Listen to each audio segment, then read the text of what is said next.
so before I applied to all my colleges, I made sure that my test score fell in the range or like the upper range of the school. And when I saw that my test score didn't fall in the upper range of Harvard scores, I just decided not to submit it. Wait. What? You can do that? I know that you all well know that the idea of a meritocracy is prejudice, it's white supremacy, it's patriarchy, which may explain why this Harvard student is now what we qualify as Harvard material. Don't say it's confusing. What was your high school GPA and SAT score like? Yeah, so I had a 4.68 GPA out of 5.0, and I went test optional. Test optional? Yes, I did. I see. Was there a reason why you went test optional? Yeah, so before I applied to all my colleges, I made sure that my test score fell in the range or like the upper range of the school. And when I saw that my test score didn't fall in the upper range of Harvard scores, I just decided not to submit it. Wait. What? You can do that? Yeah. Whoa, that's pretty cool. I didn't do very well on my test, and so I don't think that it should count. Well, good enough for me. Welcome to Harvard, all three of you. Now, for those of you watching on art, you can rewind it. You'll understand that one. I didn't know that you could just opt out of consequences that everyone else has had to face before you. I'm frankly surprised. Now that I know this is a rule, I'm surprised people don't do it more often in all situations. Sir, the reason I pulled you over today is you were doing 85 and a 60. I'm going to write you a citation for that. No. Okay, have a nice day. See, it screws his whole plan. That was easy. I thought there were things in life that were guarantees. Like having to take a test to get into an Ivy League school. I guess I also have been made aware you can now opt out of, simply refuse taxes and death. Oh, I thought those were guaranteed. I thought those were the only things in life that were... You just say no, and the Reaper moves on down the line. Well, that doesn't explain why SNL hasn't called me back. I sent them a resume with no video. Well, you know what you should do is you should opt for no testing auditions, I guess. Yeah, I said I'm not doing an audition. Just check hire the me box. or not. Yeah, check the hire me without proof box. I even have tits. Yes. Oh.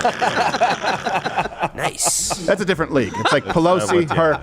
And here's the thing. You may not know this, but Harvard did not require SAT scores to apply for the years 2020 through 2021, which would apply through the 24 to 25, I believe, graduate academic years. Some Ivy League schools are still not requiring SAT scores, like Princeton and Columbia. Now, if this existed in a vacuum, it would still suck. I'm not going to lie to you. Like, it still would be bad, but it wouldn't be as bad as it is when you can actually compare it to a real life scenario. Remember, I've told you this idea of equity. You can either have equality, meaning equal opportunity, or you can have equity, meaning ensured outcomes. But the fake victim status, no matter what it is, whether it's trans in women's sports, it ends up with real victims, women in women's sports. With affirmative action, these people are the victim class. They need to get into school. It ends up with real victims, like people who are actually qualified and worked their ass off. Here's an example. Stanley Zong had a 4.4 GPA, scored 1590 on his SATs, and he was rejected from almost every single school to which he applied. I applied to probably around 18 schools, and I was rejected from maybe around 15 of those. In fact, we have a map showing all the places that rejected you, not to make you feel worse looking at this list, but I can see the usual like ones. every UC public school. Stanford, no. And University of Washington is MIT. 95% Asian. That's right? crazy. Yeah, but some of them, like Cal Poly, some of the state schools, I really thought, I had a good chance. Yes, and so did we. It turns out, Yeah, you'd think. however good of a chance I had, I didn't get in. Opt for no test and grow some tits. Problem solved. Done. He should have been at Harvard.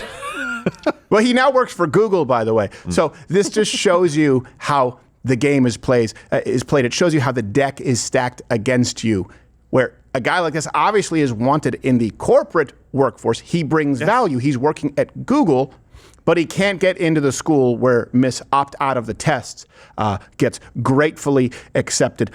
And by the way, Cal Poly actually really shocked me. They don't have drug dealers, they have ginseng dealers. That place is entirely Asian. I got a wasabi guy for Cal Poly. I mean, so for 1 year, we couldn't take the SAT or ACT scores, and so Harvard's like, for like the next 5 years, you guys even if you took it, you don't have to submit it. I feel like that should be the line. It's like, you took the test. Yeah, you took the test. And you used it when you applied to the University of Illinois, but you didn't use it when you applied to the university. Well, why, when Harvard came on the list, did you not? Oh, it's because you're a moron. Yeah. What's next? They're going to stop requiring algebra? Yeah. You could just skip English 101. You get your driver's license. What it says here, you took the vision test. Yes, I did. Can we see the results? No, you may not. Here's your license, sir. Hope you don't kill a bunch of people. If I can't see the results, surely you can't see the results. Yeah. No, don't worry. It doesn't apply to any of us, because you're white guys. But maybe she made up for it, obviously. This is the key detail, is you find all the cultural enrichment, as Harvard so greatly needs, in the extracurriculars. That's the key. It's all about extracurriculars these days, folks. What kind of extracurricular activities did you do during high school? Yeah, so I did a little bit of a random pool of extracurricular activities. I played volleyball for a year, and then I cheered for another year. I worked full-time as a waitress for 3 years, and then I was student government. I was one of the representatives my freshman year. Junior year, I was student representative at an academy, and then I came back to my public school, and then I was class president my senior year. Oh, I see. It sounds like you did various activities. Yes. None of them well. Ask you, what was your specific interest? Yeah, like during high school, I was always really interested in student government. Would it be possible for you to share a little bit of your story, how you applied the work experience into the college application essay? Ooh. Hey, pause real quick. How I integrated it? I feel like this is one of the Asians that got rejected. Yes, exactly. Why in the world are you here and I am not? Why don't you show the world why I didn't get in? You did. Show the world. I'm showing this video to my mom. She says I lie. Jam piano key in my neck and duct tape soap in my mouth. Let's hear the rest of this tale. I feel like I didn't integrate it into the essays as much, but I made sure that my work experience was high up in my activity section. She was a waitress at IHOP. I was the regional manager. It was such a long time that I was working. 3 years is a long time, and I managed to keep that job while maintaining a high GPA and high grades in general. I think it spoke to my commitment and my discipline. I know I keep saying it, but discipline is really important in college applications. No, discipline is really important to make it through all 1 year of volleyball and cheer. The work experience is waitress. Like she worked part-time IHOP. My mom chained me to a loom so I make my own pants. So what I have here is the extracurriculars include a student body president, which basically 1 year. Yeah, 1 year. For 1 year of volleyball. When she left the academy, came back to public school for reasons unknown. Right. Yeah. 1 year volleyball, 1 year cheer, and she was a waitress and didn't take the SAT. Took it. No, she took it. Took it, but opted out because it wasn't as good as the average. She looked at the score range and said, well, I'm not near the top, so I won't submit it. So just know that when you hear people out there saying, actually, DEI, it's actually looking for diversity, you don't understand you miss out with different points of view. Let me ask you this. How lacking do you think your business or your company, your organization would be without her input? Like, hold on a second. Hold on a second, chemical engineer. I want to know what the part-time waitress at Waffle House has to say about this. What do you think about importing, exporting coordination? This is these people are going to be building our planes. I don't know if she's going to. She could be your defense attorney. She's flying the plane for sure. Well, listen, I hope she does well, but she certainly shouldn't be keeping somebody else out. A 4.68 GPA on a scale of 5 is good, but it is not great. It is not like the best of the best of the best. And if you're trying to make up for it with test scores, if you've got a 1590, that is probably in the top like best of the best of the best category. That's fine. Or maybe your extracurriculars. But none of that actually happens. There is no like aha moment where I'm like, oh, that's why she got in. Well, the good thing about the SAT is that it is a standard test by definition, where a GPA is your grade point average based on the place you went to school. Correct. You can go to school somewhere terrible. Like, I'm not saying anything, but the South has really bad test scores. Maryland, Baltimore, really bad test scores, or you can be somebody with really good test scores in California or whatever. Yeah. Well, GPA, too, is also different depending on the school that you go to. In other words, that Asian kid could be in a much more competitive school, so you'd have a standardized test score. And something, that's what I mean, a much more competitive school.